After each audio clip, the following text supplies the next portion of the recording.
하나님의 말씀은 시편 24편 6절입니다. 하나님의 말씀은 시편 24편 6절입니다. 이는 여호와를 찾는 족속이요 야곱의 하나님의 얼굴을 구하는 자로다. 아멘. 우리가 주일 낮 시간을 통해서 얼마 전에 제가 쓴 기초성경 공부 2권 하나님을 아는 것에서 자라남, 이 책을 가지고 우리 신앙의 가장 기본적인 부분들을 다시 복습하는 차원에서 살펴보고 있습니다. 즉 우리가 사실 기초가 튼튼해야 나라가 튼튼하다고 그러고, 기초가 튼튼해야 건물도 튼튼하다고 그러고, 기초가 튼튼해야 가정이 튼튼하다고 그러잖아요. 그래서 우리 신앙에 있어서도 기초가 튼튼해야 우리 신앙이 튼튼한데, 기초적인 면에서부터 우리가 튼튼히 새롭게 세워지는 그러한 축복이 있기를 바랍니다. 아멘. 그러면서 우리가 지난주부터 뭐에 대해 살펴보고 있냐면 예배에 대해 살펴보고 있습니다. 그러니까 우리 신앙에서 가장 중요한 한 요소가 예배입니다. 특별히 지난주에는 예배의 중요성에 대해 살펴보면서 우리가 예배를 회복해야 한다, 무엇보다 예배를 회복해야 한다, 이 부분을 살펴보았습니다. 학자들이 일반적으로 교회의 기능을 네 가지로 말한다고요. 위로는 예배, 아래로는 양육 혹은 교육, 또 수평적으로 안 믿는 세상을 향해서는 전도와 섬김, 믿는 성도 사이에는 사랑의 교제, 이렇게 네 가지를 말하는데, 그래서 네 가지 기능이 잘 살아있는 교회가 건강한 교회입니다. 건강한 교회입니다. 그러니까 성경적인 관점에 잘 살아있는 교회, 예를 들면 초대 예루살렘 교회처럼, 그 초대 예루살렘 교회는 이 네 가지 기능이 활발하게 살아있었거든요. 그래서 그 교회가 오늘날도 어떤 하나의 모델 교회처럼 그렇게 바라보고 있는 교회죠. 그래서 네 가지 기능이 잘 살아있어야 그것이 건강한 교회고, 그것이 잘 균형 잡히게 되어 있어야 바람직한 교회인데, 그런데 그 중에서도 가장 중요하게 예배를 학자들이 말한다. 왜냐하면 예배를 통한 하나님과의 만남이 이루어져야 다른 기능들을 감당할 수 있는 영적인 에너지를 공급받을 수 있기 때문에 그렇습니다. 그리고 예배를 통해 하나님과 올바른 관계가 되어져야 다른 부분들이 비로소 가능하기 때문에 예배를 가장 중요시 여깁니다. 그래서 사실 지난주에 우리가 예배를 회복해야 한다, 그 부분을 많이 여러 가지 예를 들어 살펴봤는데, 제가 그 부분은 지난주에는 못 나눴습니다만은 우리 산모들도 그렇습니다. 지금 저기 유아실에도 사실 여러분들이 계시고요. 지금 여기 중보기도실에는 지금 영아부 예배가 드려지고 있는데, 우리 스텝 얘기에 의하면 영아부 예배 2부 예배 시간에 거기 들어가 보면 어머니만 해도 한 30명 있답니다. 부모만 해도.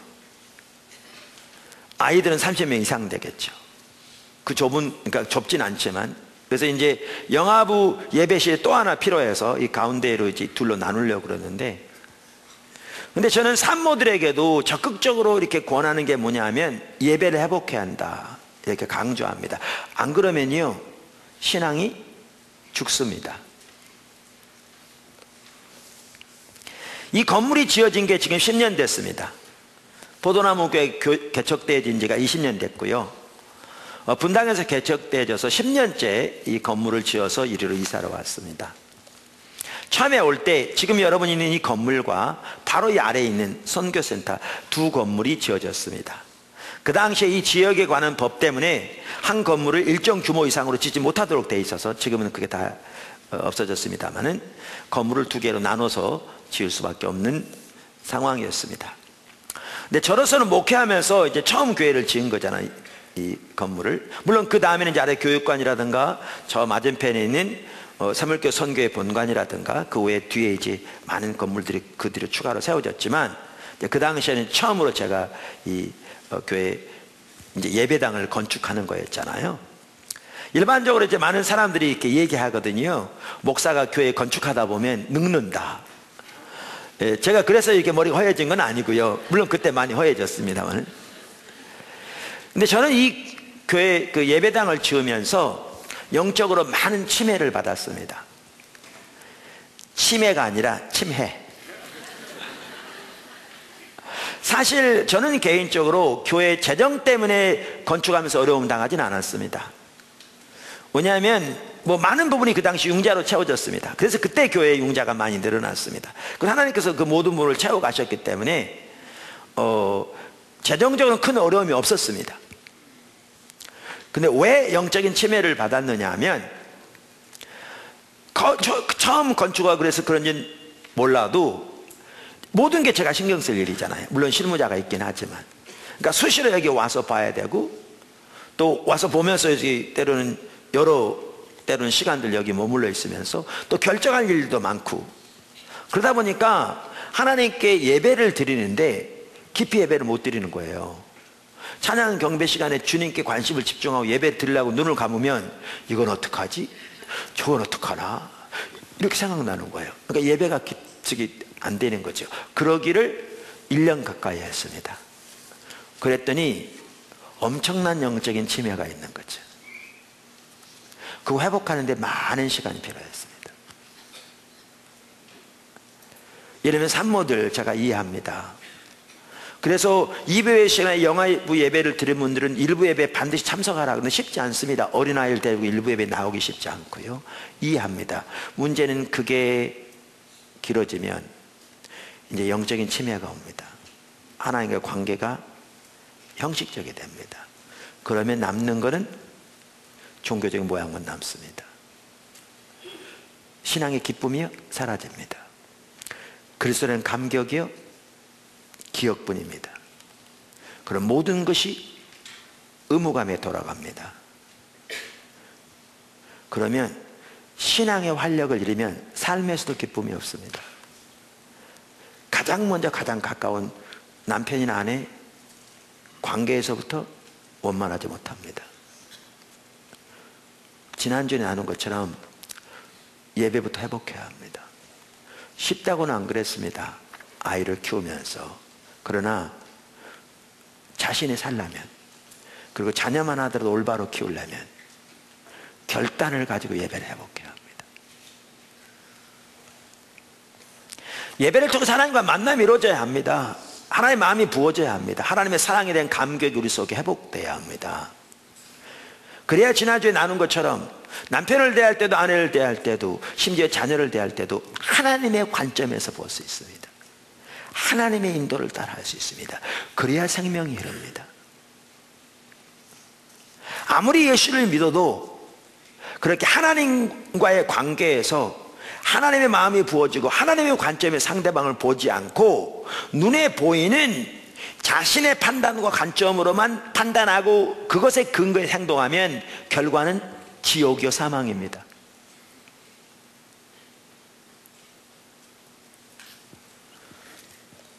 그래서 제가 지난주에도 얘기 드렸는데 결혼식에 가서 식사하느라고 앉아 있었더니 앞에 있는 분이 그러더라니까요. 나는 시자만 들어도 치가 떨린다고. 그래서 자기는 시금치 다 먹는다고. 예수를 믿어도요,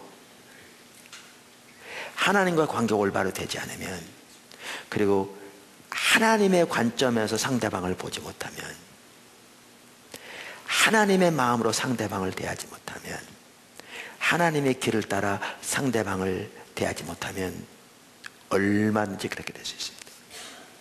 그게 사망이죠. 그게 지옥이죠. 그래서 우리 신앙의 회복에 있어서도 가장 중요한 부분이 뭐부터 시작해야 되느냐? 예배 회복부터 시작돼야 합니다. 예배부터 회복돼야 합니다. 그래야 다른 부분 회복이 가능합니다. 환경적으로 어려운 사람일수록 더욱더 그래야 합니다. 그래야 환경을 보는 하나님의 관점으로 이렇게 주어질 수 있습니다. 지난주에 말씀드린 것처럼 환경이요 하나님의 관점에서 보아야 올바로 볼 수 있습니다. 그래야 그 환경에 대한 승리가 가능합니다. 아무리 예수를 믿어도 환경을 하나님의 관점에서 보지 못하면 오늘도 나오는데 절대로 승리할 수 없습니다. 여러분의 인간적인 지혜와 판단으로 반응해서는 절대로 하나님의 생명을 얻을 수 없습니다. 그게 지옥의 사망입니다.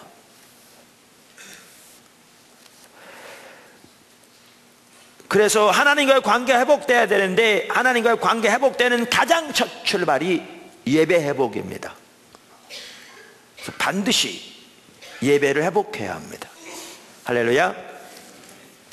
그래서 오늘은 이제 뭐를 살펴보려고 하느냐 하면, 이렇게 예배를 회복해야 되는데 그 예배 회복에 있어서 또한 예배에 있어서 전반적으로 우리가 반드시 살펴야 할 부분 중에 하나가 뭐냐 하면 신앙의 본질과 예배와 삶입니다.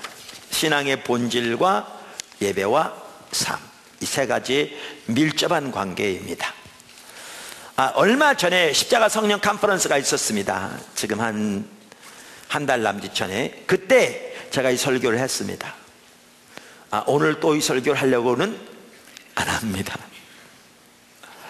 어떤 분은 저한테 그러거든요. 목사님은 똑같은 설교를 이렇게 눈 하나 깜짝하지 않고 이렇게 똑같이 합니까? 어떤 목사님 중에서 그런 분이 계셨어요. 네, 저는 그런 사람입니다. 그런데요, 그분이 하나 모르는 게 있어요. 그게 뭐냐 하면, 똑같은 설교를 눈 하나 깜짝하지 않고 하는 게 정말 어렵다는 겁니다.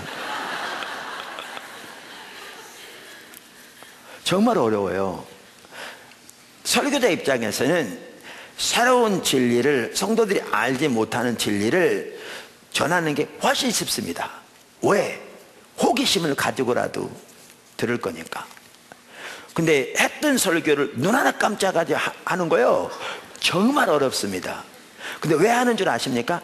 아무리 똑같은 설교를 여러 번 했어도 실제로 그게 안 되어지면 그동안 한 모든 게 아무런 의미가 없으니까요. 하나님의 말씀은 늘 새로운 지식을, 정보를 배워서 지적인 호기심을 자극하는 게 아니고 하나님이 길이 제시돼 우리 삶이 조정되는 게 핵심인데, 요게 안 되면 의미가 없는 거죠. 그러니까 그것이 되어지기 위해서 같은 부분을 나눠야 되는데 한 설교를 똑같이 한다, 절대로 쉽지 않습니다. 또 얼마 전에 나눴던 얘기인데 제가 오늘 일부라도 해야 됩니다. 왜냐하면 이게 가장 중요한 핵심이고, 이게 돼야 나머지 부분이 가능하기 때문에. 저희 큰아들이, 제가 아들이 셋이 있는 건 여러분 다 아시잖아요. 셋 다 결혼해 잘 살고 있습니다. 큰아들이 우리 세 아들은 제가 미국에서 공부하면서 셋 다 거기서 나와서 이렇게 오게 됐는데, 초등학교 바로 들어가기 전에 들어왔습니다. 걔는 설이면 다 좋아하니까 자도 좋은데 설이 뭔지는 몰랐습니다. 그러니까 좋은 건 맞는데 왜 좋은지는 모르는 거죠. 초등학교 들어갈 때까지도 한글을 몰랐습니다. 그래서 이제 들어갔는데, 그 동네가 부촌이었는데 그 교회 개척하면서, 목사는 주거 이전의 자유가 없습니다. 왜냐하면 하나님이 있으라는 곳에 있어야 되니까. 근데 그걸 기꺼이 받아들입니다. 근데 제가 옆에서 보니까요, 초등학교 6학년을 다닐 동안에 3개 학년은 잘 배웠어요. 근데 3개 학년은 전혀 못 배웠어요. 물론 아이에게도 문제가 있겠죠. 근데 아이에게 큰 문제가 있는 것 같지 않아요. 왜냐하면 3개 학년은 잘 배웠으니까.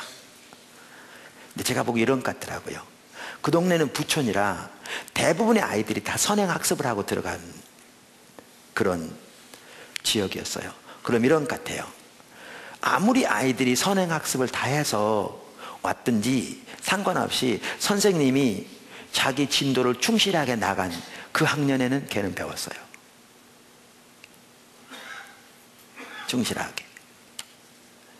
근데 대다수의 아이들이 선생님이 말하면 알아요 질문하면 뭐 하니까 알지 하고 넘어간 그 학년에는 전혀 안 배운 거죠. 왜요? 선생님이 안 가르쳤으니까. 그래서 저는 후자 같은 선생님은 안 되려고 노력한 사람이에요.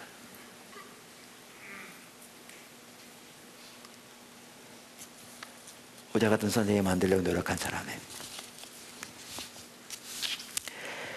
그래서 우리가 예배가 이만큼 중요한데, 예배를 살펴봄에 있어서 가장 중요한, 우리가 사실 가장 기초적인 부분에 있어서 알아야 할 것은 신앙의 본질과 예배와 삶입니다.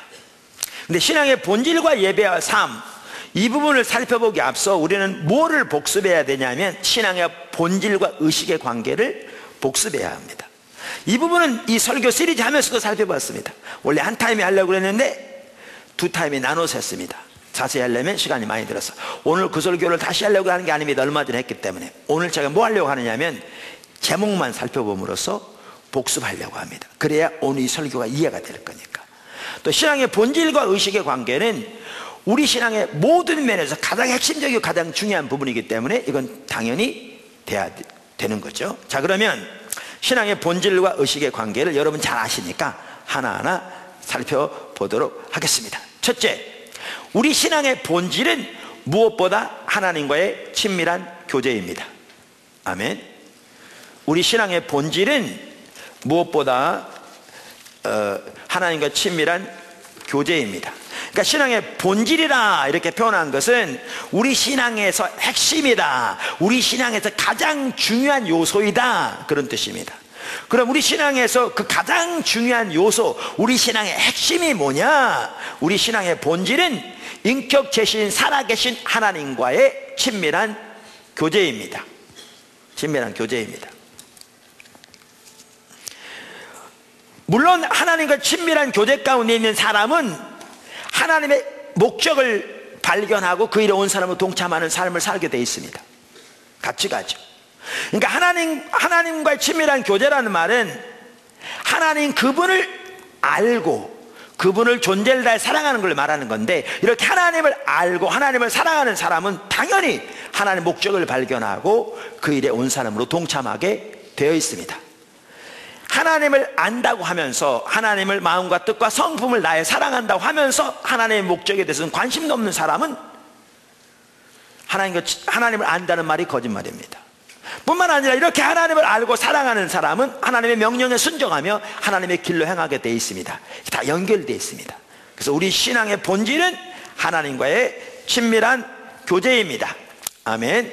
그래서 우리가 여러 차례 살펴본 것처럼 요한일서 1장 3절은 우리 신앙을 한마디로 뭐라고 표현하고 있는가? 하나님과의 사귐이라 이렇게 표현하면서, 이 하나님과의 사귐을 다른 말로 요한일서는 뭐라고 표현하고 있는가? 여러 말 중에 대표적인 한 말이 하나님을 아는 것이다 이렇게 표현합니다. 그러면서 지난번에 어떤 분도 저한테 이 설교 제가 했을 때 예배 끝나고 저한테 그러더라고요. 오늘 설교 들으면서 하나님을 안다는 말은 단순히 지적으로, 다시 말하면 하나님에 관한 성경적인 지식을 아는 것만을 말하는 게 아니라 지적으로, 영적으로, 도덕적으로, 경험적으로 아는 것을 말한다. 이 네 가지 요소가 다 있어야 그것이 진정한 하나님을 아는 것이다. 그렇게 얘기 나눴을 때 이 하나만 하더라도 너무나 중요한 것입니다 라고 나한테 얘기하더라고요. 맞습니다. 그래서 하나님과의 친밀한 교제라는 말은 하나님을 아는 것, 그리고 그분을 우리의 마음과 뜻과 성품을 다해 사랑하는 것인데, 이렇게 또한 하나님을 안다는 말은 하나님을 지적으로, 그러니까 성경적으로, 영적으로, 도덕적으로, 경험적으로 아는 것을 말합니다. 이게 우리 신앙의 본질입니다. 할렐루야. 두 번째, 우리가 살펴보는 뭐죠? 우리가 신앙의 본질 가운데 거할 때 하나님의 생명이 우리 가운데 넘칩니다. 우리 하나님의 생명이란 말은 하나님의 살아계신 실제적인 역사입니다. 성경에 보면 하나님께서 아브라함의 길을 지도하시고 그에게 하나님의 뜻을 알리시고 그를 보호하시고 그를 지키시고 그를 도우시고 그의 기도를 들으셨거든요. 하나님께서 소돔과 고모라가 죄가 가득하여 멸망하실 때 아브라함의 기도를 들으시고 롯의 가정을 구원하셨습니다. 이 하나님이 하나님의 백성을 위해서 실질적으로 하시는 하나님의 역사, 이게 성경에는 하나님의 생명이라고 표현되어 있는데, 이것이 언제 우리 가운데 함께 하느냐? 우리가 우리의 신앙의 본질 가운데 거할 때 우리 가운데 넘칩니다. 신명기 30장이 이것을 잘 보여주고 있습니다. 우리가 이미 살펴보았습니다. 할렐루야. 세 번째, 성경에서 말하는 의식들은 매우 중요합니다. 아멘. 성경에서 말하는 의식들은 매우 중요합니다. 그러니까 우리가 신앙의 본질을 말하니까 이 말은 성경에서 말하는 의식들이 안 중요하다 그 말은 아니라 그 말이죠. 성경에서 말하는 종교적인 의식들은 중요합니다. 왜요? 우리 가운데 종교적인 의식들마저 없다면 우리는 오래전에 하나님을 버린 것을 의미하기 때문에 그렇습니다. 지난 주간에요, 그 기독교 학술원 사경화 있었잖아요. 또 정말 어떤 시간들은 너무나 좋은 시간들이었고요. 거기 강사로 오신 분 중에 한 분이 그 리민식 목사님, 그분이 우리나라 정말 이렇게 교계 이렇게 원로 중에 원로인 귀한 분이시죠. 귀한 분 중에 한 분이신데 그분이 연세가 92세세요. 근데 그렇게 설교를 또렷하게, 얼마나 귀한 시간인지. 이 설교 시간에도 그렇지만 이게 개별적으로 얘기 나눌 때 보면 얼마나 그분의 가치관이 살아있고 정말 하나님 존중하고 하나님 뜻대로 살려고 하는지 정말 고개가 숙여지더라고요.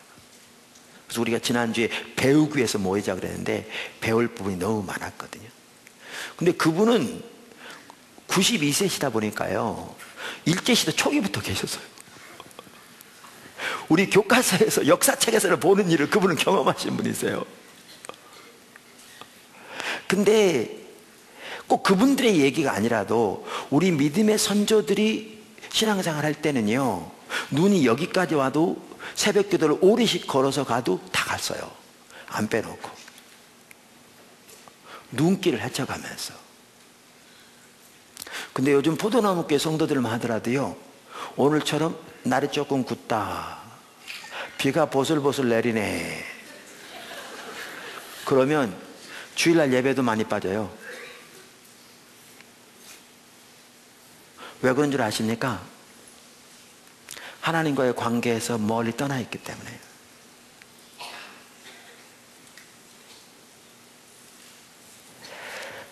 신앙의 본질에 떠나면 종교적인 의식마저도 사라져 가죠. 종교적인 의식 잘한다고 신앙의 본질 가운데 있다는 말은 아니라고 말씀드렸는데, 우리 가운데 종교적인 의식마저 없다면 그래서 오래전에 하나님 버린 거라고요. 우리 삼교 선교의 초기에 우리는 이제 뭐 대학 청년부 연합수련을 한다 그러면요, 날씨가 중요하지 않았어요. 한 번은 눈이 얼마나 왔는지 부산에서도 광주에서도 모이는데 그 눈길을 뚫고 그냥 막 산길로 와서 기도원까지 다 모였는데요, 끝나고 갈 때는 더 눈이 많이 와가지고, 여러분 혹시 기억하실지 모르는데 고속도로가 차단된 적이 있었어요. 눈이 너무 많이 와가지고 고속도로 올스톱 됐어요. 그래서 차들이, 고속도로에 있던 차들은 그대로 고속도로에 멈춰있어서 밤을 샌 적이 있었어요, 과거에.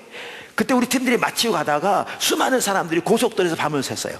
그때는 이제 막 춥고 그러면 이제 양식 떨어지고 그러면 무슨 일이 생길까봐 정부에서 헬리콥터 동원해가지고 고속도로 지나다니면서 물 갖다 주고 뭐 이렇게 내려주고 빵 내려주고 막 그런 때가 있었어요. 그때 다 그렇게 했어요. 그렇게 하면서도 조금도 불평은 없었으면 말할 것도 없거니와 그게 문제가 안 됐어요.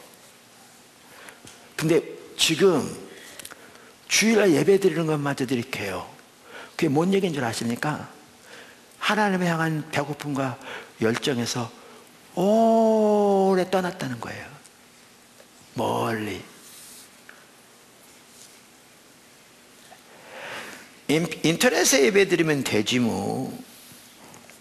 성경에는 모이기를 패하는 습관을 쫓지 말고 그날이 가까우면 볼수록 서로 권면하여 모이기를 더욱 힘쓰라, 그렇게 말하고 있는데요. 왜? 모여서 주님을 찾는 게 중요하거든요. 근데 우리가 그만큼 신앙의 본질에 떠나 있는 거예요. 오늘날 이 시대가 포도나무교회도 전혀 예외가 아니게.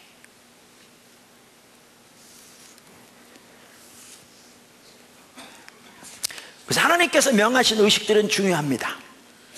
그러니까 종교적인 의식들마저 우리에게 없다면 우리는 오래전에 하나님을 버리는 것입니다.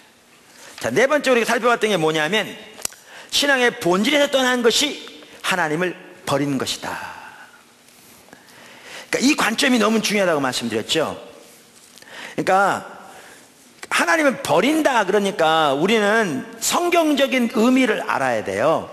그러니까 성경에서는 하나님을 버린다는 말을 써요. 성경에서는. 그게 제 말이 아니고 성경에서 하나님이 사용하신 말씀이에요. 물론 우리말로 번역된 말이죠. 그 말은 하나님을 버린다고 성경에 써 있는데, 우리의 용어로 말하면 하나님을 멀리 떠난다 그런 뜻이에요. 우리의 용어로 말하면, 우리가 일반적으로 쓰는 말로 하면. 그러니까 우리가 일반적으로 하나님을 멀리 떠난다는 말을 성경은 하나님을 버린다라고 표현하고 있어요.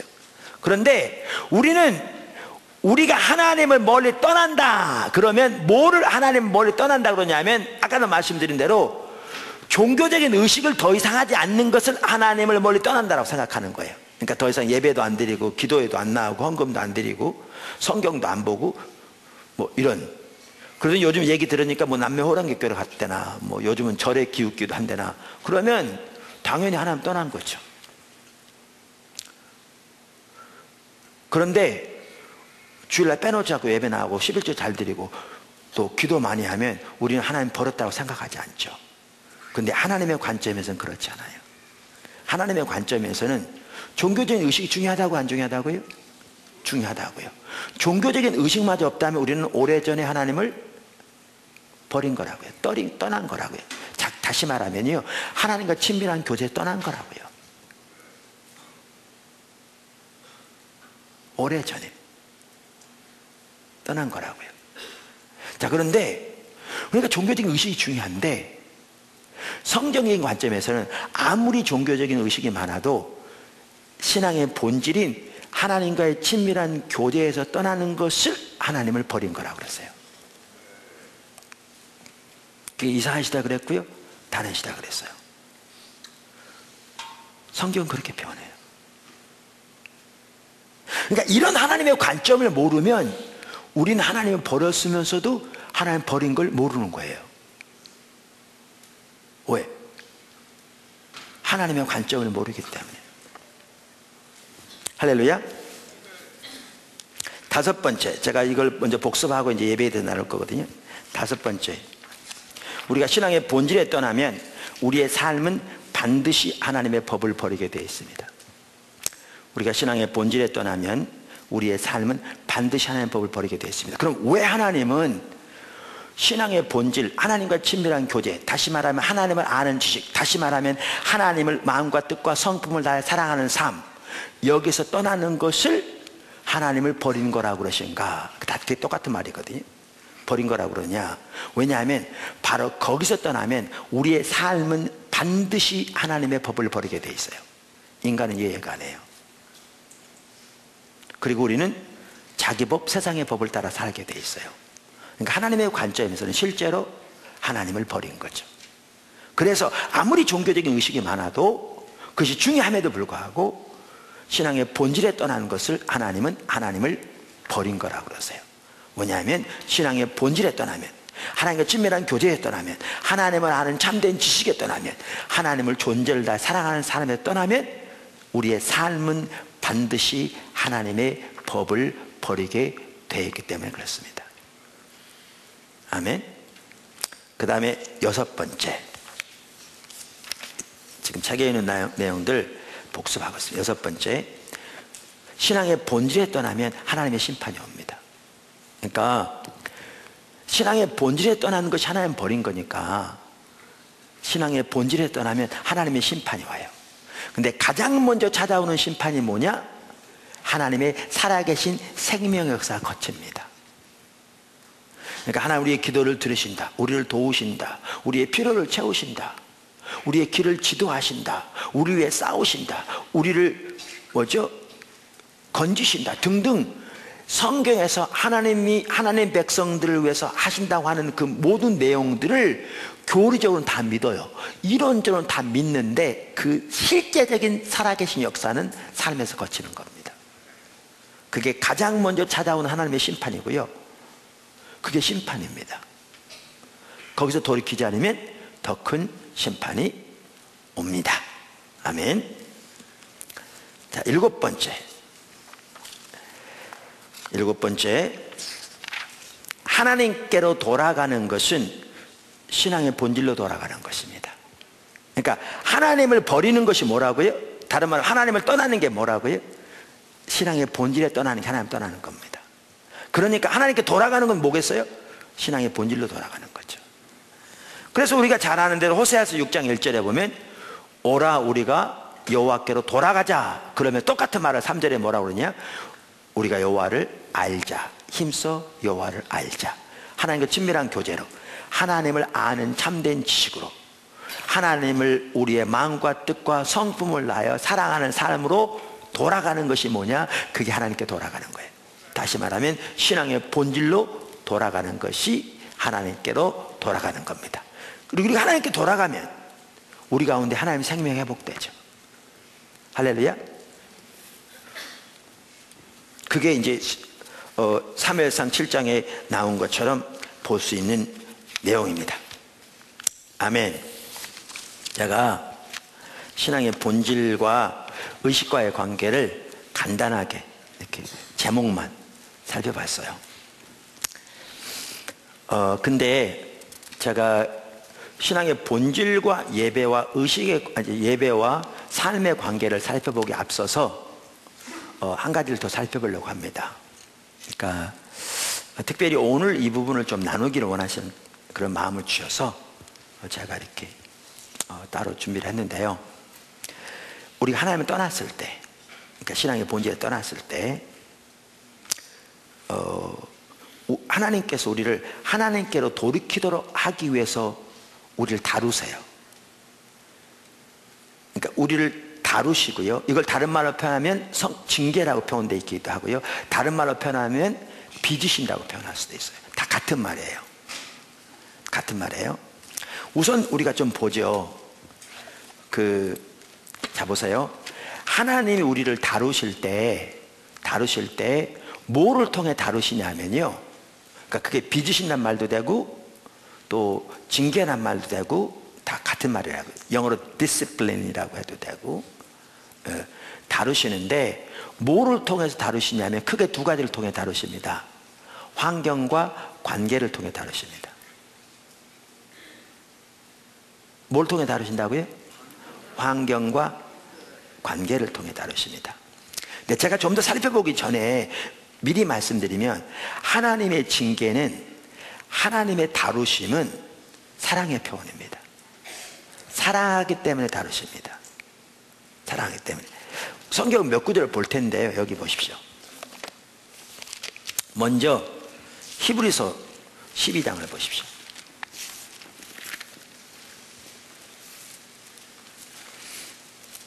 (5절) 또 아들들에게 권하는 것 같이 너희에게 권면하신 말씀도 잊었도다. 그러니까 이게 권면이라고 나오고요. 내 아들들아 주의 징계하심을 경히 여기지 말며, 그러니까 징계하심이라고 써있죠. 그에게 꾸지람을 받을 때에 낙심하지 말라. 징계, 권면, 꾸지람 다 같은 의미로 써있잖아요. 그러면서 뭐라고요? 주께서 뭐하는 자를 징계하신다고요? 그 사랑하시는 자를 징계하시고 그가 받아들이시는 아들마다 채찍질 하심이라. 너희가 참음은 징계를 받기 위함이라.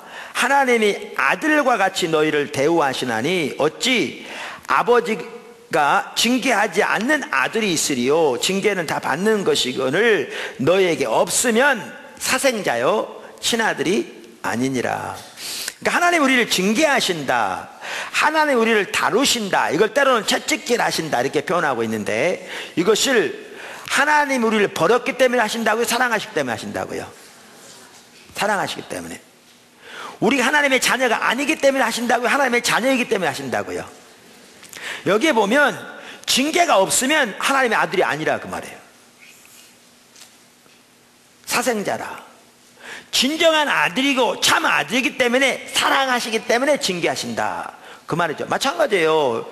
여러분 이웃집 아이가요 나쁜 길로 가요. 저대로 놔두면 멸망당해 생겼어. 그러면 여러분이 그때요 신경 씁니까? 안 쓰죠.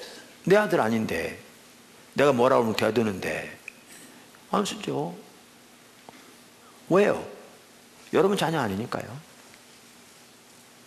근데 여러분 자녀가 그렇게 간다. 그러면 그렇게 행동하십니까? 안 하죠. 왜요? 사랑하는 자녀니까요. 성경에 뭐라고 말하고 있는가 하면 사랑하는 자녀이기 때문에 징계하신다. 사랑하는 자녀이기 때문에 꾸지람하신다. 사랑하는 자녀이기 때문에 영어로 디시플린 하신다. 다루신다. 그 말이죠.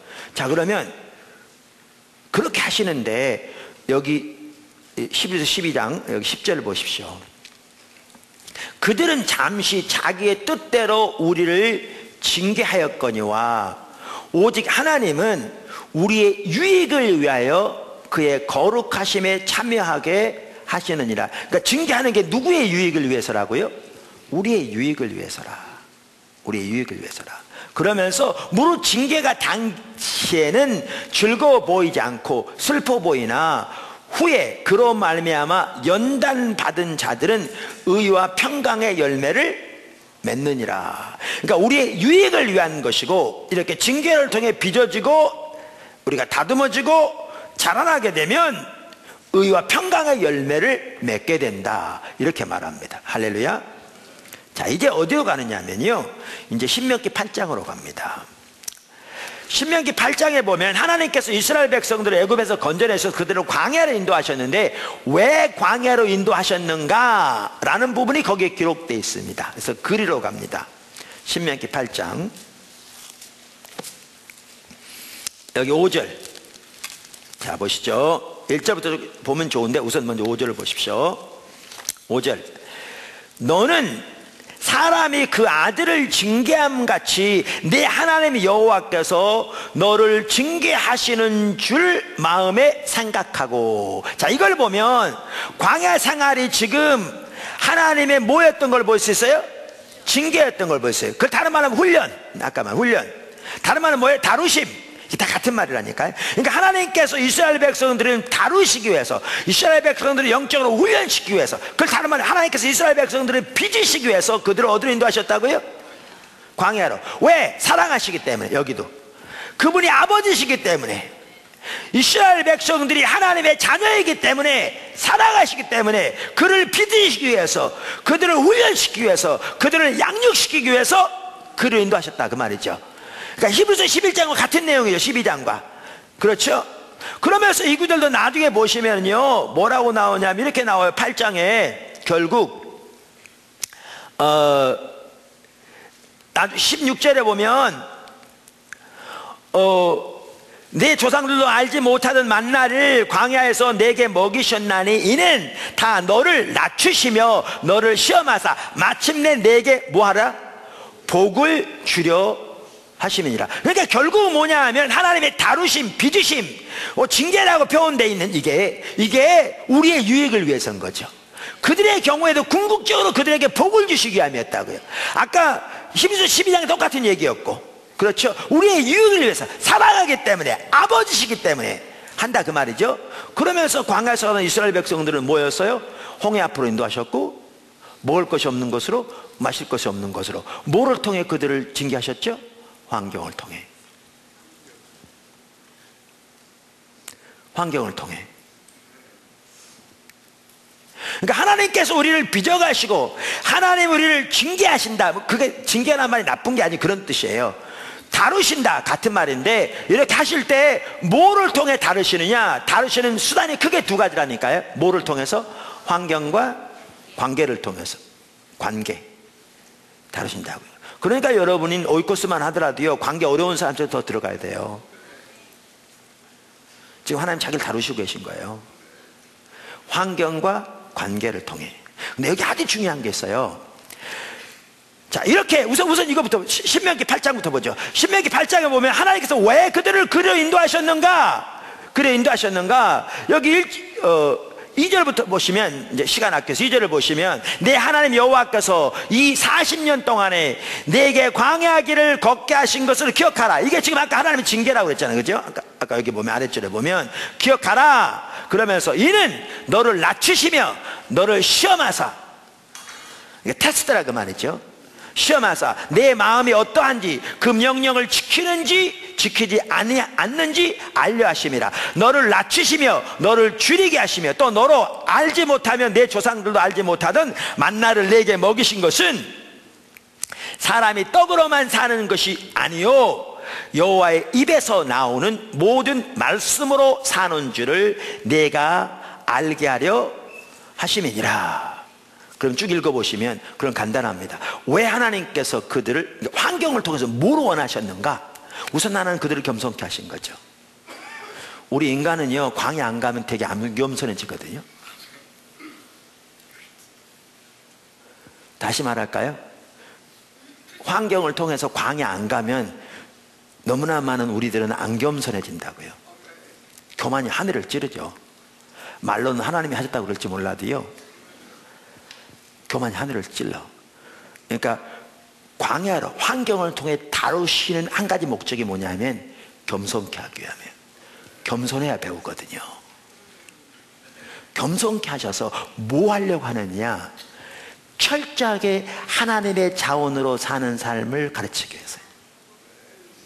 하나님만 의지하고 하나님만 사랑하고 하나님의 입에서 나오는 말씀으로 살고 하나님의 명령을 따라 순종하는 삶을 사는, 한마디로 말하면 철저하게 하나님 중심적인 신앙의 본질의 삶을 살도록 광야를 주신 겁니다. 왜? 그래야 의와 평강의 열매를 맺으며 그래야 진정한 복이 그에게 주어질 수 있기 때문에요. 할렐루야. 그래서 이스라엘 백성들을 집중적으로 광야 생활을 통해서 훈련시킨 것 중에 하나가 뭐냐면 오직 하나님만 의지하는 믿음에 의한 삶이죠. 하나님의 자원으로 철저히 사는 삶인 거죠. 이게 목적이에요. 그러니까 신앙의 본질로 돌이키기 위한 거예요. 한마디로 말하면. 그래서 여기에서 가장 중요한 요소가 뭐냐면 제가 늘 말한 대로 신앙의 본질, 즉 하나님과 친밀한 교제를 위해서 가장 중요한 요소는 하나님의 얼굴을 구하는 삶이라고요. 우리의 필요한 목적을 위해 단순히 하나님의 도움을 구하는 것이 아니라 하나님 그분 자신을 알기를 구하고 그분의 영광을 보기를 구하고 그분의 뜻을 알아 그 가운데 함께 있기를 구하는 하나님의 얼굴을 구하는 삶이라고요. 그래서 성경에 보면 하나님의 얼굴을 구하는 삶을 말하고 있거든요. 그러니까 하나님 자신을 구하는 게 하나님 얼굴을 구하는 거라고요. 근데 하나님 이 다루실 때, 빚으실 때 하나님의 목적은 우리의 유익을 위해서, 우리의 복을 위해서. 그래서 뭐 하도록? 철저하게 하나님 중심적인 삶을 살도록 그리로 인도하기 위해서. 그래야 그게 복이니까. 그리고 그러기 때문에 하나님 우리를 다루실 때 가장 핵심이 뭐냐면 하나님의 얼굴을 구하는 삶으로 돌이키는 거죠. 그래서 우리가 잘 아는 지난번에 살펴봤던 호세아서 5장 이렇게 말하거든요. 한번 보십시오. 다시 한번 보십시오. 호세아서 5장. 내가 에브라임에게는 사자 같고 유다 족속에게는 젊은 사자 같으니 바로 내가 움켜질지라 내가 탈취하여 갈지라도 건져낼 자가 없으리라. 이 말은 젊은 사자가 이렇게 짐승을 먹이를 잡으면 놓지 않잖아요. 그런 것처럼 하나님이 지금 북방 이스라엘 남방 유다를 심판하시겠다 그 말이에요. 지금 그렇게 하셨다는 말이에요. 그러니까 아무도 막지 못할 거라. 왜? 그들이 하나님 버렸기 때문에. 물론 본인들은 자신이 하나님 버린 거 알아요 몰라요? 모르는 거죠. 왜? 하나님 관점을 모르니까. 자, 그런데 이렇게 심판하실 거라 그러면서 그 다음 절에 뭐라고 그러냐 이렇게 말한다니까요. 아주 중요한 말이죠. 다음 절에 뭐라고요? 그들이 그 죄를 뉘우치고 내 얼굴을 구하기까지 내가 내 곳으로 돌아가리라. 그들이 고난받을 때에 나를 간절히 구하리라. 보세요. 심판도 하나님의 사랑의 표현입니다. 심판도. 심지어 심판도 하나님의 사랑의 표현이에요. 성경 보면 명명백백해요. 그리고 심판도요 하나님의 징계 같은 맥락이에요. 자, 그럼 이렇습니다. 저들이 이렇게 하나님 버린 거로 하나님의 심판이 오는데 심판이 오는 목적이 뭐냐? 이들이 그 고난 가운데서. 그러니까 이 구절은 이렇죠. 이들이 고난 가운데서 나를 찾기까지 내가 뒤로 물러나 있겠다 그 말이잖아요. 근데 나를 찾기까지라는 말을 다른 말로 뭐라고 표현해요? 내 얼굴을 구하기까지 내가 뒤로 물러나 있겠다 그 말이잖아요. 그럼 이 말은 이 말이거든요. 저들에게 심판이 오는데 심판까지도 사랑의 표현이라니까요. 징계와 같은 맥락이라니까요. 그리고 뭐하기 위해서 그들이 그 고난 가운데서 그 환경을 통한 하나님의 다루심 가운데서, 다른 말로 표현한다면 그들이 뭐하기를 하나님이 기대하시는 거예요? 하나님을 찾기를 기대하시는데, 하나님을 찾는다는 말은 하나님의 얼굴을 구한다는 말이에요. 이 구절. 그러면서 6장 1절에 바로 그런 거거든요. 우리가 여호와께로 돌아가자. 그리고 6장 3절에 우리가 여호와를 알자, 힘써 여호와를 알자. 이렇게 하나님을 알기를 추구하는 대로 돌이키는 게 하나님 얼굴을 구하는 거거든요. 바로 여기. 무슨 말인지 아시겠죠? 이게 하나님이 우리를 다루실 때 하시는 일입니다. 자, 그럼 이렇습니다. 하나님 백성이 하나님을 떠날 때, 하나님 때로는 심판을 통해서도 또 징계를 통해서도 우리를 다루시고 빚으신다고. 왜? 사랑하기 때문에. 왜? 우리의 유익을 위해서, 우리에게 선한 열매가 가득하도록 사랑하신 아버지시니까. 아멘. 사생자는 안 한다니까요. 이웃집 아이가 잘못돼도 우리 그거 신경 안 쓴다니까. 별로. 사랑하는 아버지니까 이렇게 징계하신다고요. 그리고 그 바로 징계라고 이스라엘 백성들의 광야 생활을 이렇게 표현하고 있다고요. 그렇게 그 징계에서 하나님이 기대하시는 것은 저들이 하나님의 얼굴을 구하는 사람으로 돌이키도록, 철저하게 하나님 중심적인 삶, 신앙의 본질로 돌이키도록 기대하신다고요. 근데 제가 왜 이 말씀을 드리냐면, 하나님께서 이렇게 환경과 관계를 통해 우리를 다루시면서 사랑하시기 때문에 우리를 징계하시는데요, 이렇게 당했을 때 하나님의 얼굴을 구하는 삶으로 돌이키지 않는 사람들이 너무너무 많아요.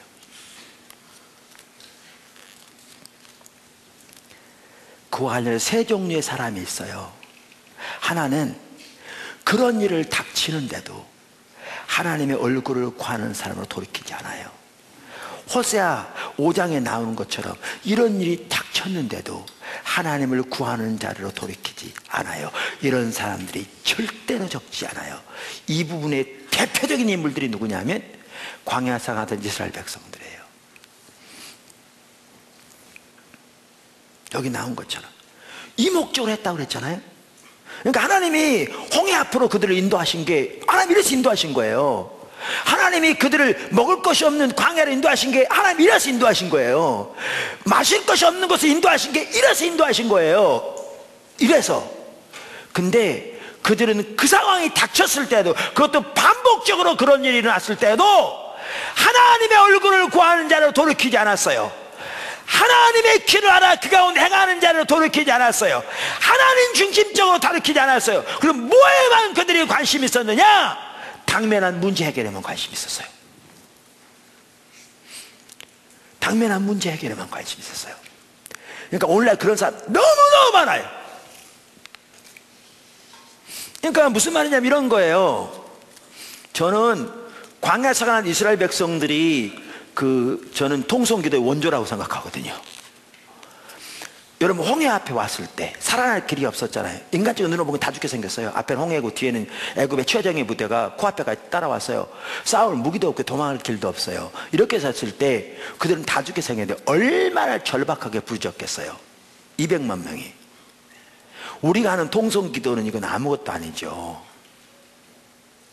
제가 영국에 갔더니 그분들은 통성기도를 이렇게 하더만요. 주여를 부르는데 잘하는 것 같아요. 하여튼 주님이 앞에 계시다고 생각하고 내가 생각할 수 있는 가장 절박한 언어를 한번 불러보자. 그냥 주여가 아니고요, 진짜 주님을 향해서 그 절박한 말로 자기가 표현할 수 있는 최대한의 절박한 말로 주여를 불러보자는 거예요. 그렇게 주여 삼창하고 기도하는데 일리가 있더라고요. 그래서 본인들은 그렇게 하면서 은혜를 많이 받는데요. 좋아요. 근데 광야에서 산 이스라엘 백성들은 다 죽게 생겼는데 하나님께 얼마나 절박하게 기도했겠냐고요. 다 죽게 생겼는데.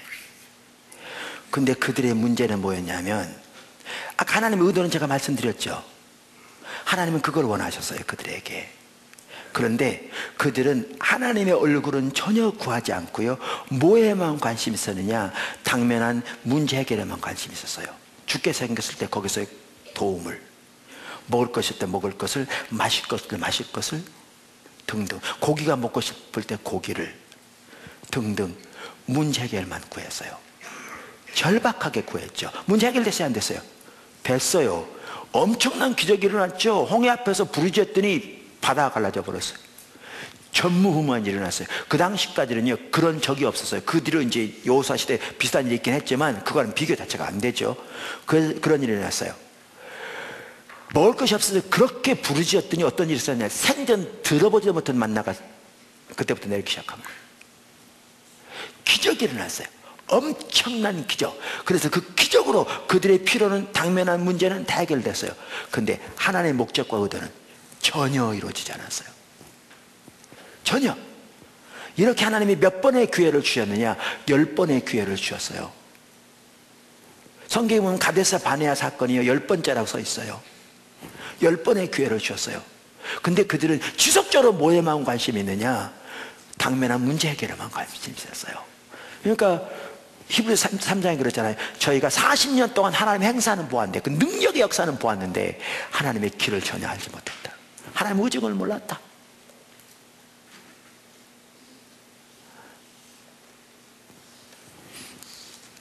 저는 한 번은 성경 읽다 보니까 이런 생각이 들더라니까요. 하나님은 참 희한하신 분이시다, 이런 것 같아요. 내가 보기에는 한 성경 읽는데 이스라엘 백성들을 홍해 앞에 데려다 놨어. 그러니까 저들이 막 다 죽게 생겼으니까 막 원망하고 기도하잖아요. 그럼 하나님 불을 팍 내셔 강장으로 면할 것처럼, 그리고 가르셔 바다를. 그리고 이제 먹을 것이 없는 곳으로 인도해가. 그럼 또 이제 먹을 것도 막 불빠니까 하나님 또 화를 팍 내신 다음에 또 만나를 주셔. 내가 그 생각이 들더라고요. 아니, 화내기 전에 가르시면 될 텐데 왜 거기 데려다 놓고 화낼 때까지 기다렸다가 화를 내시고 가르시나? 그리고 저들 화내기 전에 먹을 거 그냥 주면 될 텐데 왜 저들 화낼 때까지 기다렸다가, 그러니까 저들이 하나님 앞에 원망할 때까지 기다렸다가 화를 내시고 왜 먹을 거 주시나? 이렇게 생각이 들더라. 한번 성경 읽는데. 근데 그거 아니죠. 홍해 앞에 인도해서 하나님 의도는 뭐라고 지금 보셨어요? 그들을 징계하고 계신 거예요. 환경을 통해서 하나님 얼굴을 구하는 자리로, 하나님 중심적인 자리로, 신앙의 본질로 돌이키도록 그를 인도하신 거예요. 근데 그들은, 여러분, 이 삶을 살면요, 하나님 얼굴을 구하지 않으면 어떻게 되냐면 이스라엘 백성과 똑같아요. 히브리서 3장에 저들의 예를 들으면서 너희는 저렇게 되지 말라고 우리 권면하고 있잖아요. 그런데 저들처럼 똑같이 돼요. 어떻게 되느냐? 환경에 따라 우리의 신앙이 이렇게 돼요. 환경이 잘 되면 할렐루야 아멘 믿습니다. 환경이 어려지면 원망 불평. 다시 또 환경이 잘 풀리면 할렐루야 아멘 믿습니다, 감사합니다. 환경이 어려지면 또 원망 불평. 똑같이 돼요. 똑같이 돼. 그러니까 하나님 실제로 신뢰하지 않아요. 환경은 지내요. 그리고 환경이 무너지면 그들의 신앙 와르르 무너져요. 오늘날 대도수가 그래요. 근데 여기 보세요. 여기 홍해 앞에 데려온 거는 하나님 그런 의도를 가지고 데려오신 거예요. 근데 그들은 전혀 하나님 얼굴을 구하는 자를 돌이키지 않고 뭐에만 관심이 있었느냐? 당면한 문제 해결에만 관심이 있는 거예요. 그러니까 하나님 의지하지 않죠. 하나님 중심적이 아니니까 하나님 신뢰하고 설 수 없어요, 그 상황에서. 그러니까 하나님 분노하셨다가 다시 기회를 주세요. 근데 똑같이 해요. 다시 분노하셨다가 다시 기회를 주세요. 이번에는 돌이킬까? 분노하셨다가 다시 기회를 주세요. 이렇게 기회를 주신 게 10번까지 주셨어요. 가데스 바네아 사건 10번째예요. 근데 저들이 10번 되도록 돌이키지 않으니까 이제 하나님이 최종적으로 결정하세요. 저들 흩으시기를 결정하세요. 그리고 그들이 광야에서 다 죽을 때까지 기다리고요, 그 동안에 38년 동안 새로운 세대를 일으키셔서 가나안 땅 들어가게 하세요. 근데 오늘날 적지 않은 사람들이요, 이렇게 해요. 한번 어떤 분이, 어떤 목사님인데 어떻게 소문을 주는데, 오래전이에요. 포도남교 초기에 그때 한참 어려움 이렇게 당했을 때 저한테 좀 기도 좀 해달라고 왔더라고요. 뭐 제가 기도해 준 사람도 아닌데 누구 소개로 왔는지. 그리고 같이 기도했죠. 근데 하나님 그런 마음을 주세요. 너무나 당연한 얘기겠죠. 하나님 얼굴을 구하는 삶, 주님 자신을 구하는 삶, 하나님 주의조사로 돌이키라는 거죠. 신앙의 본질로 나눴더니 그분은 그런 식이에요. 그건 너무나 당연한 얘기인데 그건 내가 나중에 문제 해결된다면 할 거고, 지금 내가 다직생활 이거 어떻게 했으면 좋겠냐, 좀 하나님의 지혜가 있으면 좀 알려달라, 이런 거죠. 돌이켜지지가 않는 거죠. 오늘날 대다수가 그렇게 해요. 하나님 얼굴을 사람 안 돌이킵니다. 대다수가. 근데 여기 어떤 사람이 있냐면, 이게 한 부류라면 어떤 사람이 있느냐면, 이런 일을 닥쳤을 때 하나님의 얼굴을 구하는 사람으로 돌이키는 부류들이 있습니다. 그 단 대표적인 예가 아사왕입니다. 아사왕. 다윗 이후로, 솔로몬 이후로 남방 유다에 세 왕이 귀한 왕이었습니다. 그 시대를 돌이킨 왕, 아사, 히스기와 요시야. 근데 이들 모두 하나님의 얼굴을 구하는 사람을 돌이킨 자들입니다. 그게 해결책이거든요. 그러니까 그 역대하 15장에 보면 아사 얘기가 나오는데요, 15장에 보면 이렇게 나옵니다. 15장 1절부터 보면 쭉 좋지만 시간을 아끼기 위해서 2절, 그가 나가서 아사를 맞아, 여기 아사라는 선지자를 말하는 거죠. 그가 나가서 아사를 맞아 이르되, 아사와 및 유다와 베냐민의 무리들아, 내 말을 들으라. 너희가 여호와와 함께하면 여호와께서 너희와 함께 하실지라. 너희가 만일 그를 찾으면 그가 너희와 만나게 되시려니와 너희가 만일 그를 버리면 그도 너희를 버리시리라. 이스라엘에는 참 신이 없고 가르치는 제사장도 없고 율법도 없은 지가 오래되었으나 그들이 그 환난 때에 이스라엘 여호와께로 돌아가서 찾음에 그가 그들과 만나게 되셨나니, 그때 온 땅의 모든 주민이 크게 요란하여 사람의 출입이 평안하지 못하며 이 나라와 저 나라가 서로 치고 이 성읍이 저 성읍과 서로 그러하여 피차 상한 바 되었나니, 이는 하나님이 여러 가지 고난으로 요란하게 하셨습니다. 지금 하나님 뭐라고 계시다고요? 환경 배후에 누가 계시다고요? 하나님이 계시다는 거예요. 지금 유다 백성을 다루고 계시다는 거예요. 아멘. 지금 아사를 다루고 계시다는 거죠. 그 이스라엘 백성을, 지금 유다 백성을 다루고 계시다는 거예요. 지금 하나님이. 그랬을 때 어떻게 했느냐, 이렇게 말했더니, 이 8절 보시면, 아사가 이 말 곧 선지자 오뎃의 예언을 듣고 마음을 강하게 하여 가증한 물건들을 유다와 베냐민 온 땅에서 없애고 또 에브라임 산지에서 빼앗은 성읍들에서도 없애고 여호와의 낭실 앞에 있는 여호와의 제단을 재건하고, 쭉 보시면 이제 오직 하나님 여호와를 찾기로 결단하고 주님을 찾았어요. 그래서 12절을 보시면, 또 마음을 다하고 목숨을 다하여 조상들 하나님 여호와를 찾기로 언약하고 이스라엘 하나님 여호와를 찾지 아니하는 자는 대소 남녀를 막론하고 죽이는 것이 마땅하다고, 무리가 큰 소리를 외치며 필요한 나팔을 불어 여호와께 맹세하며 온 유대가 이 맹세를 기뻐한지라. 무리가 마음을 다하여 맹세하고 뜻을 다하여 여호와를 찾았으므로, 하나님 찾은 신앙의 본질로 돌아요. 그랬더니 어떤 일이 있었느냐, 여호와께서 그를 만나주시고 그들의 사방에 평안을 주셨더라. 전쟁이 멈추고요, 하나님의 보호가 함께 했어요. 주님을 찾았더니. 그러니까 제가 뭐라고 말씀드렸냐면, 신앙의 본질에 떠난 하나님 떠난 거다. 신앙의 본질에 떠나면 하나님 버린 거기 때문에 심판이 오는데, 가장 먼저 찾아오는 심판은 하나님의 살아계신 실제적인 생명의 역사가 거친다. 교리만 남고 모양만 남는다. 근데 신앙의 본질로 돌아가는 것이 뭐라? 하나님께 돌아가는 것인데, 하나님께 돌아가면 어떤 일이 있다고요? 하나님의 살아계신 생명의 역사 회복된다. 그래서 사무엘 시대도 그랬거든요. 사무엘. 근데 여기 아사도 그랬어요. 예. 전쟁이 멈춰요. 하나님이 환경을 요란하게 하셨다고 그랬는데 하나님이 딱 그 나라를 보호하셔요. 주변 나라부터 막어. 하나님의 능력으로. 거기에 샬롬이 있어요, 그 나라에. 그래서 제가 하는 말이 그 말이잖아요. 여러분이 하나님과의 관계에서 어떤 상태에 있는가, 영적으로, 그걸 보는 여러 가지 그 열매들이 있겠지만, 그렇거든요. 나무는 열매를 보고 안다고 그랬잖아요. 그러니까 내가 어떤 상태인지 열매를 보고 알아야 되는데, 그 열매 중에 여러 가지가 있지만, 이것만은 아니지만 그 하나 살펴볼 게 뭐냐 하면 하나님의 살아계신 생명의 역사가 지금 내 삶 속에 함께하고 계신가 하는 거예요. 여러분 신앙을 그렇게 보셔야 돼요. 왜냐하면 우리 하나님께 돌아가면 하나님께서 이렇게 돌아오신다고 그랬거든요. 그분이 돌아오시면 그분이 생명이기 때문에, 그분이 살아계신 생명 역사 우리가 함께하게 돼 있거든요. 그분이 니시기 때문에 우리가 니시가 함께, 승리가 함께하게 돼 있고, 그분이 이래이기 때문에 우리가 그분의 공급하심이 함께 돼 있고, 그분이 샬롬이니까 우리가 하나님 평강이 함께하게 돼 있거든요. 항상 성경이 그랬거든요. 그러니까 우리의 삶 속에 지금 하나님의 살아계신 생명 역사가 함께하고 계신가 안 하신가, 이걸 보므로 내 상태를 보아야 한다고요.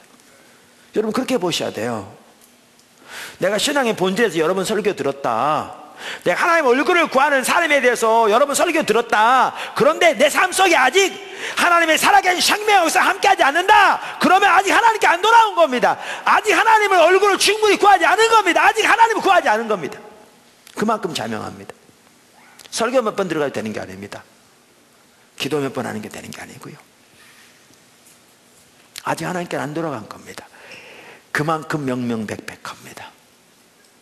그만큼. 근데 제가 여기서 지금 말하고자 하는 바는 그 말이에요. 광야에서는 이스라엘 백성들처럼 하나님이 우리를 다루실 때 관계와 환경을 통해 다루신다고요. 관계와 환경.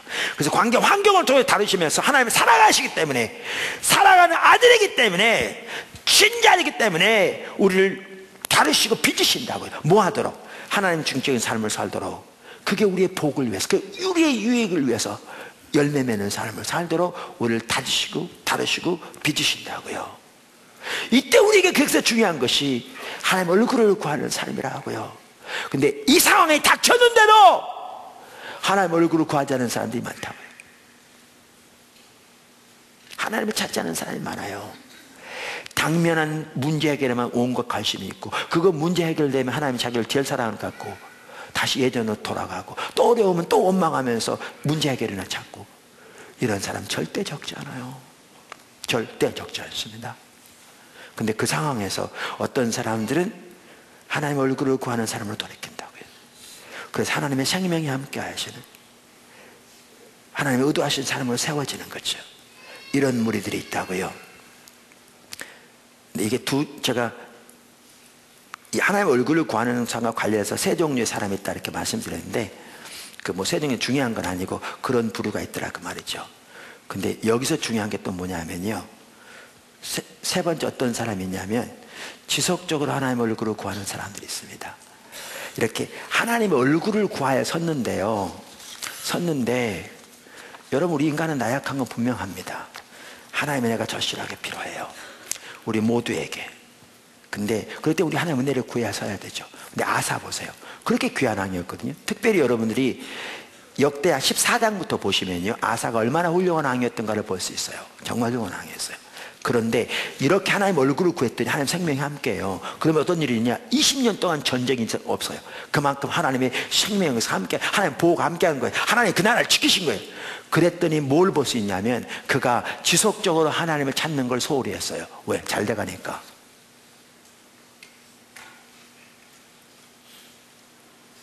하나님의 생명의 역사가 함께하니까.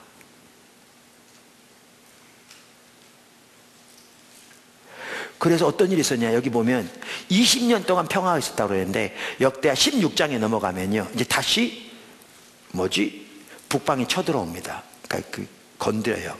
근데 옛날 같으면 하나님만을 찾고 하나님만을 의지하는 가운데 그분의 지시와 인도를 따라 믿음으로 순종했을 텐데, 그동안 하나님을 찾는 것에서 되어지지 않으니까 이제 어떻게 반응하느냐? 인간적인 방법으로 반응합니다.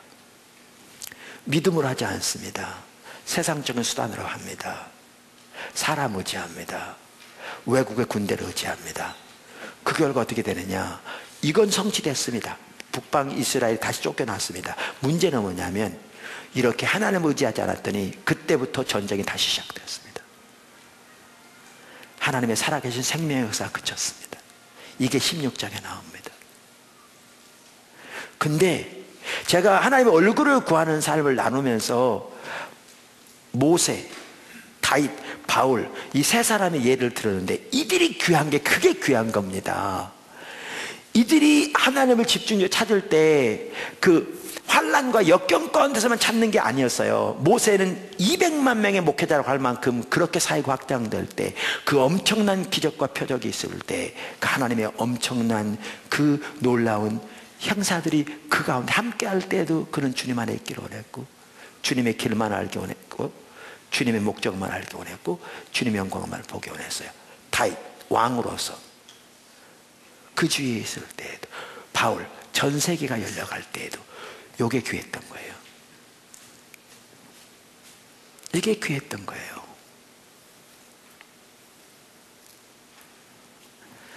저는 포도나무 교회가 이렇게 돼야 한다고 믿거든요.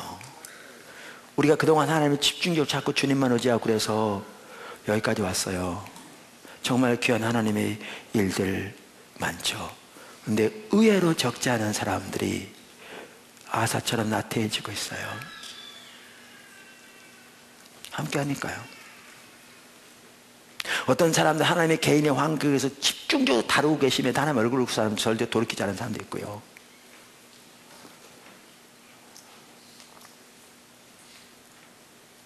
근데 우리는 모세와 다윗과 바울처럼 돼야 합니다. 그게 신앙입니다. 그때 하나님과 지속적으로 동행하는 겁니다. 그런 사람들을 통해서 하나님의 뜻이 그 시대에 이루어졌습니다. 그런 사람들을 통해서 그 시대에 향한 하나님의 목적이 이루어졌습니다. 2000년 교회 역사를 봐도 그렇습니다.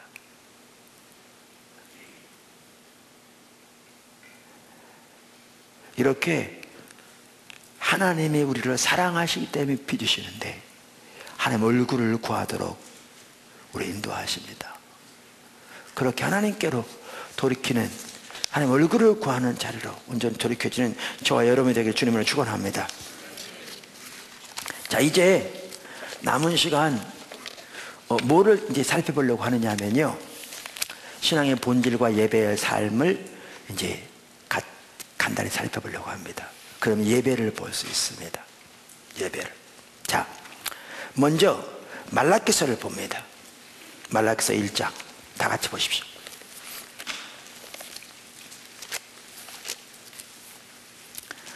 일단 6절, 내 이름을 멸시하는 제사장들아. 자, 그 당시에 제사장들이 하나님을 어떻게 했죠? 멸시했습니다. 다시 말하면 하나님의 이름을 멸시했다는 말은 하나님을 멸시했습니다.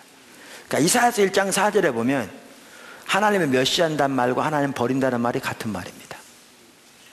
그러니까 제사장들이 하나님 버렸습니다. 근데 그들이 그걸 알았어요, 몰랐어요?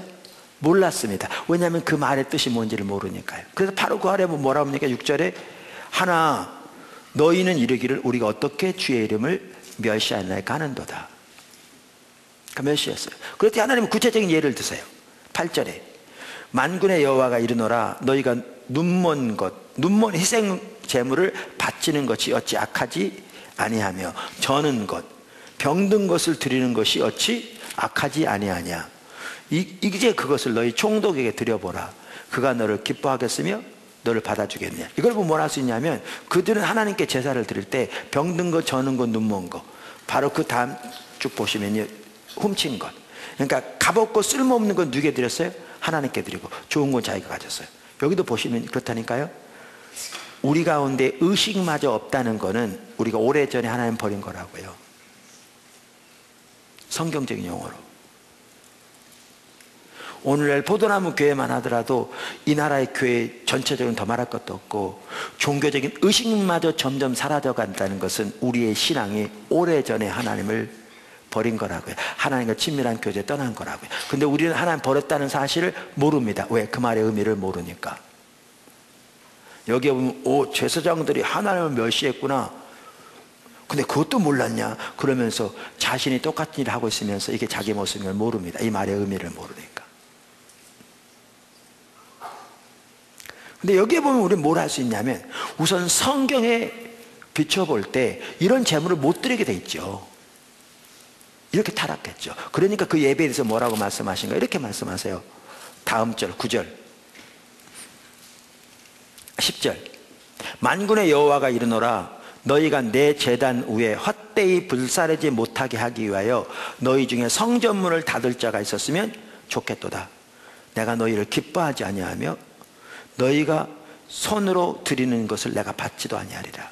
물론 하나님이 능력이 하나님이기 때문에 저 열려있는 문이 갑자기 쑥 닫히게 할 수 있죠.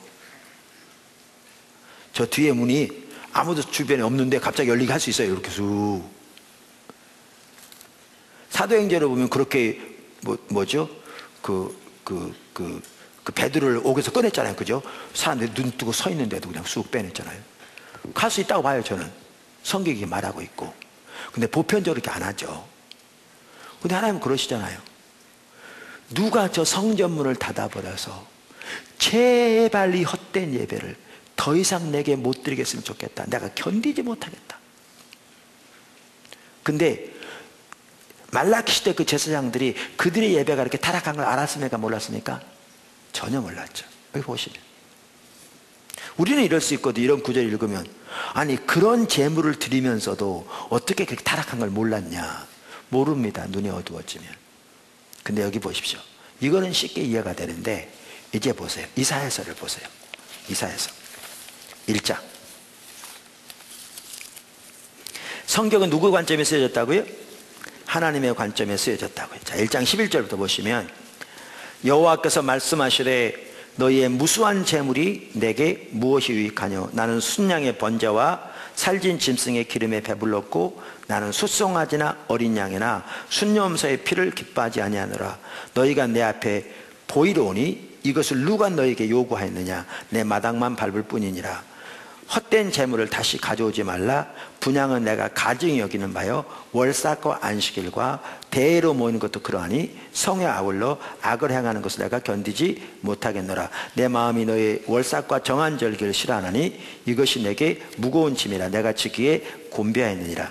너희가 손을 펼 때에 내가 내 눈을 너희에게서 가리고 너희가 많이 기도할지라도 내가 듣지 아니하리니 이는 너희 손에 피가 가득함이라. 여기 보십시오.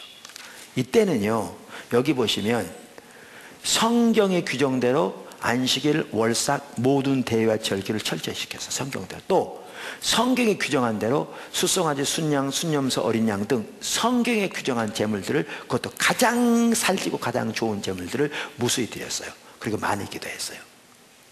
그럼 이들이 말라기 시대, 물론 다른 시대지만 만약 이 예배를 받다 뭐라고 했겠어요? 이 타락한 것들 저것도 예배라고 드리냐? 어떻게 그런 제물을 드리면서 이것이 하나님이 그렇게 견디지 못해 하실 만큼 타락한 예배인 그것도 모른단 말이냐? 이렇게 생각했겠죠. 이렇게 생각하면서 그들은 그토록 성경대로 가장 살지고 가장 좋은 것들을 무수히 드리고 성경대로 월삭, 안식일 모든 대회 절기를 철저히 지키니까 이들의 예배가 이들과 같다고 생각했어요? 다르다고 생각했어요? 근본적으로 다르다고 생각했겠죠. 외부적인 모양 극과 극인데, 근데 하나님 뭐라고 그러세요? 똑같이 말하세요. 내가 견디지 못하겠다. 더 이상 가져오지 말라. 이 헛된 재물 내가 싫어한다. 이 말은 영어로 hate인데 그 말은 증오한다 그런 뜻이. 내가 증오한다. 다시 말하면 똑같아요. 왜 이러냐는 거죠. 왜 이러냐는 거죠. 완전히 극과 극인데, 그리고 이거는 완전히 성경대로 했는데, 그러니까 그 당 사람들이 이 말을 못 알아들은 겁니다. 이렇게 성경대로 예배를 드리는데 이 사람 놈이 와가지고 이들의 예배가 이렇다 그러니까 그들은 그랬겠죠. 저 미친놈, 우리가 성경대로 하나님께 이렇게 드리는데 우리 예배가 이렇게 타락했단 말이야. 뭐야? 그래서 그들은 이스라엘을 터부룩해 죽인 거잖아요. 근데 하나님 왜 이렇게 말씀하셨게? 그래서 아까 그걸 보셔야 한다니까요. 우리 신앙의 본질과 의식 관계를, 신앙의 본질과 예배와 삶의 관계를 이해한다고요. 의식이 중요하다고 안 중요하다고요? 중요하다고요. 의식마저 없다면 우리는 어떤 상황이라고요? 말라기처럼 오래전에 하나님 버린 거라고요.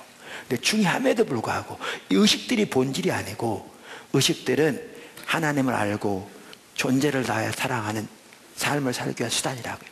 그래서 하나님 그분을 알고 그분을 마음과 뜻과 성품을 다해 사랑하는 삶, 이게 하나님과 친밀한 교제인데, 요 삶의 핵심인데, 요 삶을 사는 사람도 요 삶을 살게 돼 있어요, 안 살게 돼서 의식이 올바로 나오게 돼 있어요. 근데 요 삶의 핵심인데, 두 시대 다 어떤 시대냐? 요 삶에 떠난 채, 그럼 이 신앙의 본질에 떠나면 어떻게 된다고요? 삶은 반드시 하나님의 법을 버리게 돼 있어요. 그러니까 소돔 백성 고모라의 백성이라고 그러면서 여호와의 법을 들으라 그랬잖아요. 하나님의 말씀을 버리게 돼 있어요. 삶은 그 세상의 방법, 자기 방법대로 살게 돼 있어요. 요렇게 살아가면서 요렇게 하나님 법을 버렸으면서 떠났으면서 뭐만 남았는데요? 모양만 남았는데요. 의식만 남았는데요. 그러니까 주님 뭐라고 했냐? 이게 내가 무슨 이거 요구했냐? 누가 이거 가져라고 그러더냐? 나 더 이상 원치 않는다. 이렇게 말씀하신 거죠. 여러분, 이 관점에서 보아야 오늘날 우리의 예배를 볼 수 있다니까요. 성경에 명명백백하게 기록되어 있는데 이 관점을 모르면 우리가 똑같은 상황이면서도 우리는 우리 자신을 못 본다니까요. 여러분, 바리새인들을 보세요. 이사야 시대, 이사야서는 바리새인들이 이미 성경으로 받아들였다니까요. 그러니까 그들이 이사야서 읽을 때 뭐라고 했겠어요? 자기 조상들의 예배가 이토록 타락했다고 생각했겠죠. 근데 자기들은 이 구절을 읽으면서 자기들의 예배가 이렇게 타락했다고 상상을 했겠냐고요. 근데 예수님이 요한복음 마태복음 15장에서 바리새인들에게 예배에 대해서 구체적으로 말씀하시면서 이사야가 너희에 대해 잘 예언했도다. 너희가 이사야 시대 너희 예배와 똑같았다. 왜요? 외부적인 것은 그렇게 뛰어났을지 모르지만 똑같이 너희는 하나님 아는 지식이 전혀 없는, 그분의 음성을 한 번도 듣지 못해 그분의 영광을 한 번도 보지 못했다. 너희가 천기는 분별할 줄 알면 이 시대는 분별할 줄 모른다. 하나님의 친밀한 교제 가운데 전혀 없을 뿐만 아니라 하나님의 목적에 대한 관심도 없고 눈이 철저히 가려진 채 있었으며 그들의 삶은 철저하게 세상의 방법, 세상의 길을 따르는 삶이었죠. 하나님의 법은 간대없이 마태복음 3장이 보여주듯이. 그러니까 어떻게 해요? 하나님 버렸는데 하나님 버린다는 말의 의미가 뭔지를 모르니까 자기들이 하나님 버렸다는 걸 상상도 못하는 거죠. 왜 종교적인 것이 이렇게 많이 하고 있으니까. 말라기 시대도 왜 하나님 버린지 모르는 줄 아십니까? 나름대로 종교적인 것이 하고 있으니까. 적을지 몰라도 그 시대 다 그렇게 사니까. 근데 하나님의 관점은 하나님 버린 거죠. 이 상태에 있으면서 남는 거는 종교적인 의식만 남으니까 그 모양은 극과 극일지 몰라도 하나님의 평가는 똑같은 거죠. 견뎌하지 못하시는. 여러분, 이런 관점에서 오늘날 우리들의 예배를 보면요, 한국교회 예배를 보면 정말 심각합니다. 안 보이십니까 여러분? 뭔 말인지 모르십니까? 정말 심각합니다. 근데 우리는 우리의 예배가 그렇게 타락했다는 사실을 모릅니다.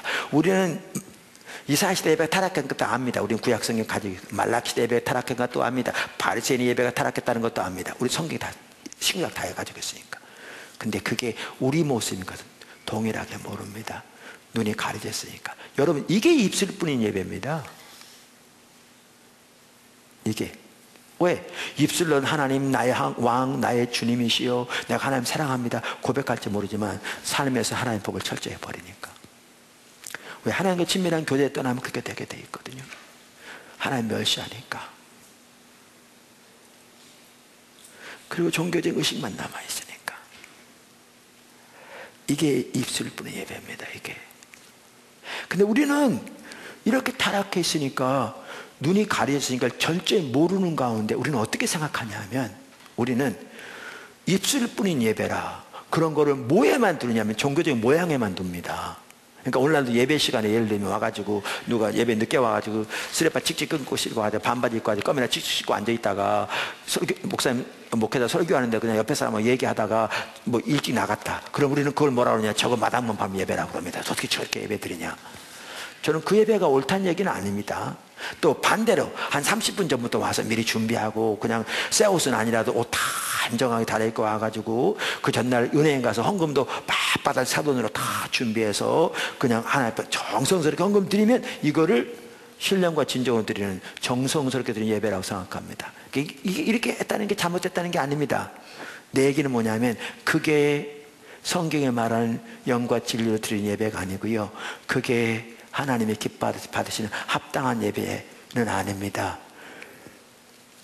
여러분, 정성으로 따지면 이사야 시대 바리새인들이 참으로 뛰어났을 겁니다. 근데 문제가 뭐였느냐? 신앙의 본질과 예배와 삶이 분리되어 있었습니다. 예배가 하나의 의식으로 전락해 버렸습니다.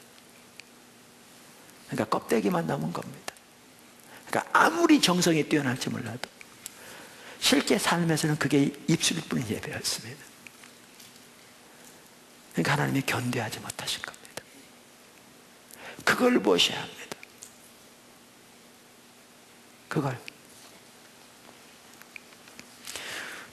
이걸 보아야 우리 현실을 볼 수 있을 뿐만 아니라 우리가 참다운 예배를 드리기 위해서 어떻게 해야 될 것을 봅니다. 그래서 하나님께서 우리 예배만 하더라도, 우리 신앙만 하더라도 우리를 하나님께로 돌이키기 위해서 우리를 징계하시는데, 하나님의 얼굴을 구하는 삶으로 돌이켜야 한다 그 말입니다. 그리고 예배는 이제 다음 주 살펴보겠지만 하나님의 얼굴을 구하여 나오는 겁니다. 오늘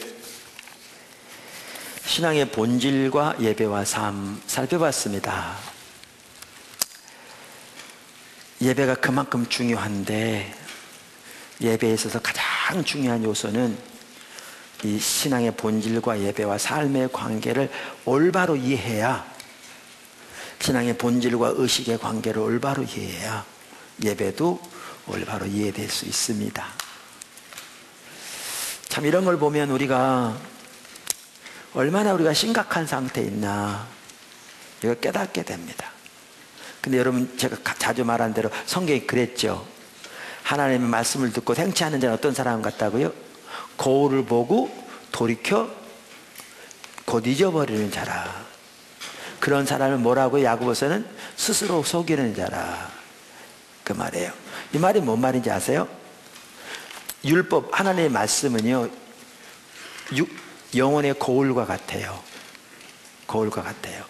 무슨 말이냐면 하나님의 말씀에 우리의 삶을 비춰봐야 우리 삶이 보여요. 그러니까 이런 거죠. 여러분이 거울을 봤는데 보니까 여기가 똥이 묻었어.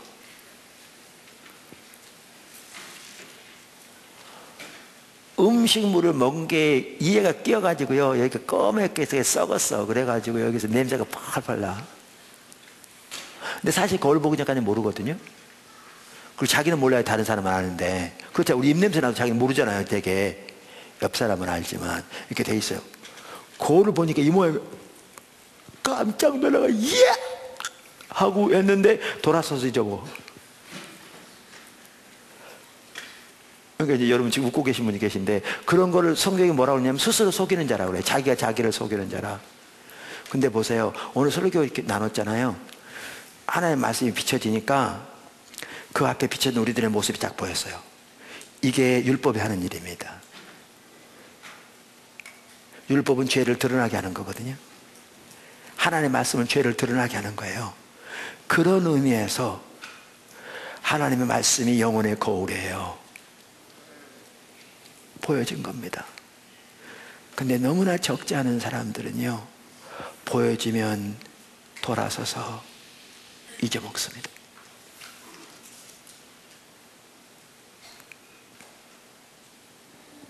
돌아서서 잊어먹습니다.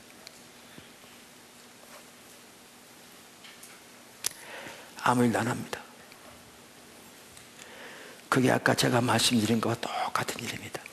그러면서 성경은 그렇게 비유하고 있는 겁니다. 말씀을 듣고 행치 않는 자는 거울을 보고 돌아서서 잊어먹는 자와 같이 스스로 자기를 속이는 자라고. 지금 포도나무 교회 예배가 회복돼야 할 절실한 필요 가운데 있습니다. 우리요. 뭐부터 시작해야 되냐? 신앙의 본질부터 시작돼야 합니다. 그래야 예배 회복이 비로소 가능합니다.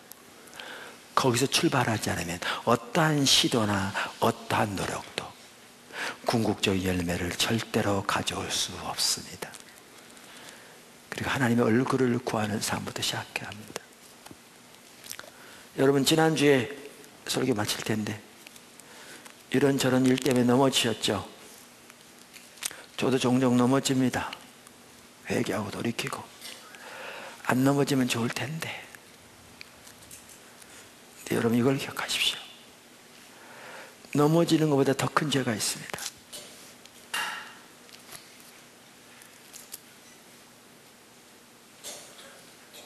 넘어지는 것보다 더 큰 죄가 있어요. 우리가 넘어지고 회개하고 돌이키는 건 지속적으로 해야 할 일입니다. 맞습니다.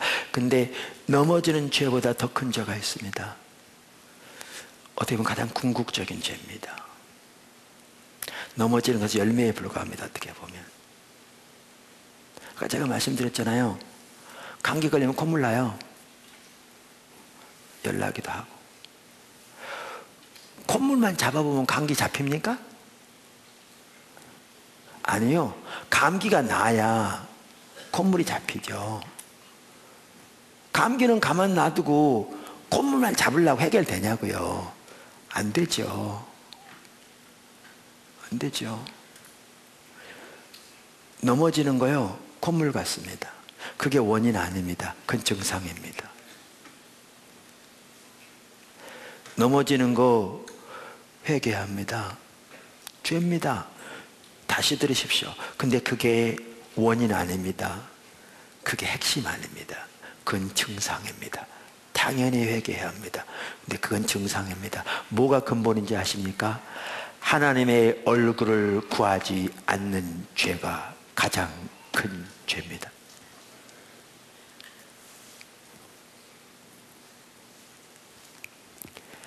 하나님의 얼굴을 구하지 않는 자가 가장 큰 죄입니다.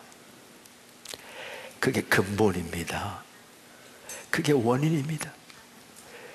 하나님의 얼굴을 구하지 않으면 넘어지는 것은 아무리 여러분이 노력해도 수시로 넘어질 수밖에 없습니다. 감기 걸렸기 때문에 아무리 코를 풀어 닦아내도 그 코는 계속 나올 겁니다. 감기가 치유되기 전까지는.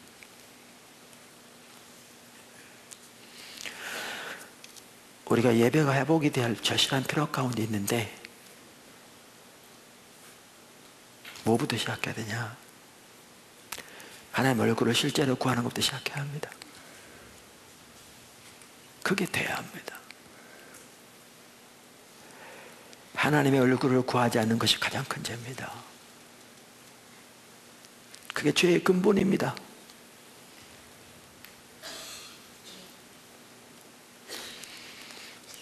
그래서 그렇게 회복의 길로 나아가는 우리 모든 지체들을 포도나무교회 저와 여러분 되시기를 주님의 이름으로 축원합니다. 기도하겠습니다.